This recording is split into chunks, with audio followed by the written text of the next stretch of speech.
The press room at Penn glows with hot bulbs. Behind the velvet rope, metal cabinets hum, cables droop, and 6 women know the machine's secret before anyone applauds. Reporters will call ENIAC a mechanical brain. They'll photograph its panels. They'll praise its speed. But most won't name the hands that taught it to perform in public. ENIAC was unveiled at the University of Pennsylvania's Moore School of Electrical Engineering in February 1946 as public computing entered the spotlight for journalists and officials. 80 years later, the celebration feels incomplete unless we step behind the cabinets, where computing began as patience, wiring, and fierce mathematical nerve under fluorescent wartime glare. The machine weighed about 30 tons, held roughly 18,000 vacuum tubes, and occupied more than 1,000 square feet of wartime laboratory space with cable runs everywhere. To visitors, ENIAC looked like power made physical. Black panels, silver switches, heat rising off glass tubes like breath from a furnace, and ozone in the air. Before the machine, Army ballistics trajectories were calculated by human computers, many of them women recruited for speed, accuracy, and endurance under pressure through long shifts. A trajectory was not a tidy classroom problem. It meant gravity, wind, shell weight, air resistance, and columns of numbers marching for pages under wartime deadlines.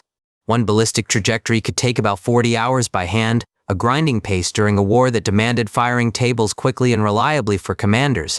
Now imagine being told a new machine can do that work faster, but nobody gives you an instruction manual because none exists yet anywhere.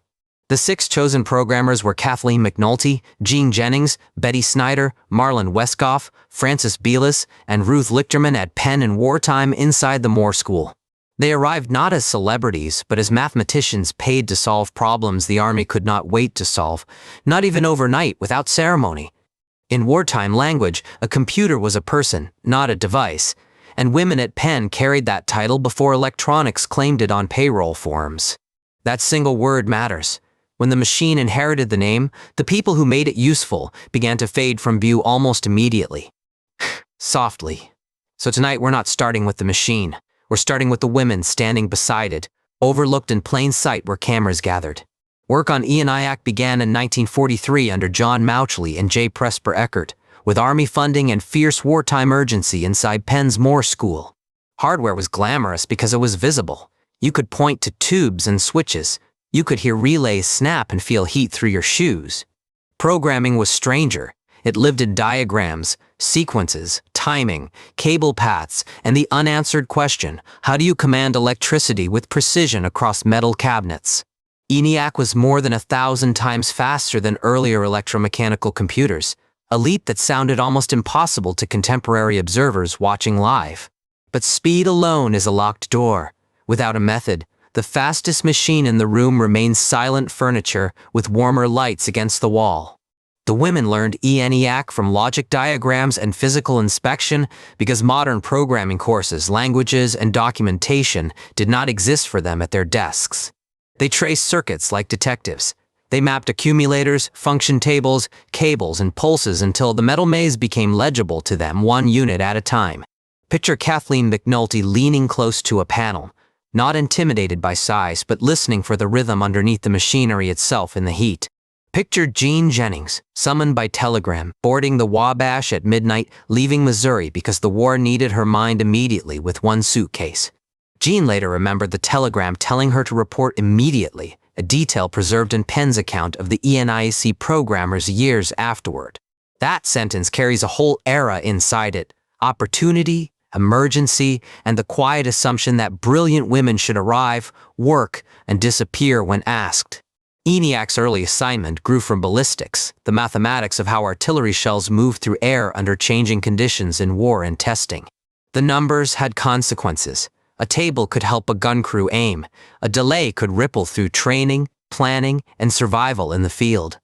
On December 10, 1945, ENIAC ran an early top-secret Los Alamos calculation for physicists studying thermonuclear questions before its public unveiling in secret. This is where wonder turns uneasy. The first great electronic calculations were not innocent. They served a nation at war and weapons. That does not diminish the programmer's brilliance. It places their work where it really happened, inside secrecy, pressure, and enormous moral stakes at the center. Jean Jennings Bartik later said ENIAC was, in her words, a son of a bitch to program because every step demanded invention, not repetition. That line lands because it sounds like experience, not myth. No romance, no tidy genius montage, just hard work against a stubborn and unforgiving machine. To run a problem, the women rearranged cables, set switches, planned operations, and coordinated timing across units built like metal wardrobes. ENIAC used plug boards and switches for programming, meaning instructions were embodied in physical connections rather than typed commands on a keyboard. Programming could mean crawling near cabinets, checking settings, then running the machine and hunting mistakes that had no friendly error message. If something failed, the room did not politely explain. It blinked, stalled, heated, or gave an answer that smelled wrong. Betty Snyder-Holberton became known for practical programming insight and later helped shape early software tools beyond ENIAC after the war. Betty had a gift historians often miss. She could see not only the answer, but the human workflow around the answer. Marlon Westhoff Meltzer and Ruth Lichterman Teitelbaum were among the original 6 programmers recognized decades later for ENIAC work at Penn. Recognition came late enough to feel like a second story, not discovery, but recovery, after memory had already chosen its heroes. The 6 ENIAC programmers entered the Women in Technology International Hall of Fame in 1997, more than half a century after their wartime work. Happily, half a century is a long time to wait for someone to say, "We saw what you did, clearly at last."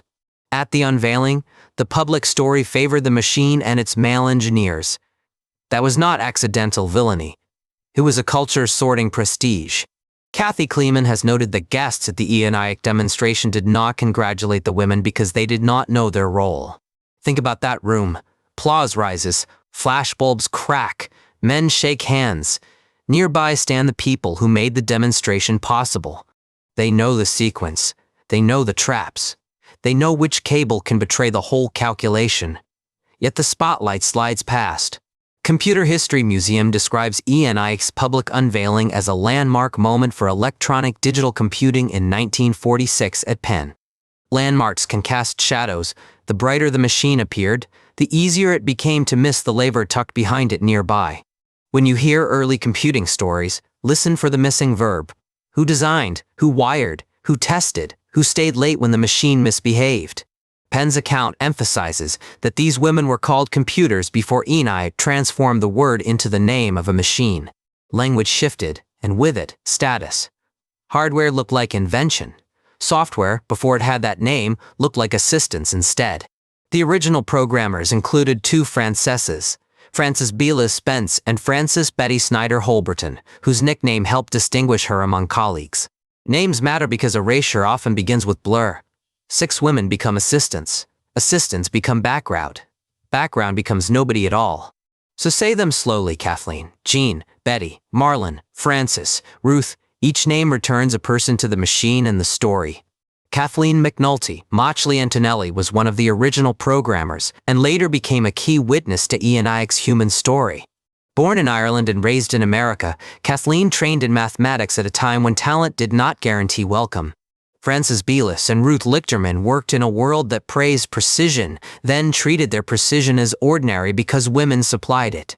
The Army recruited women mathematicians at Penn starting in 1942 to prepare firing tables for wartime artillery by hand. Breath. Before icons, they were workers. Before software, they were problem solvers. Before recognition, they were already building the future carefully.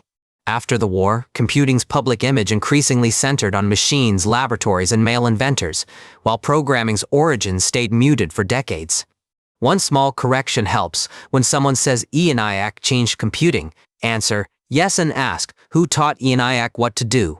ENIAC's first public demonstration showed calculations happening at electronic speed. But those results depended on prior human programming work by the women. That is the twist. The machine dazzled because it seemed independent. In truth, its independence rested on invisible choreography behind the panels.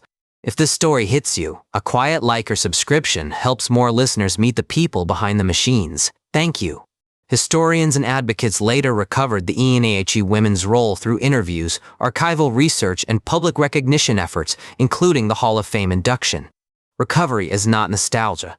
It changes how young engineers understand the field they inherit and who they imagine belongs inside it.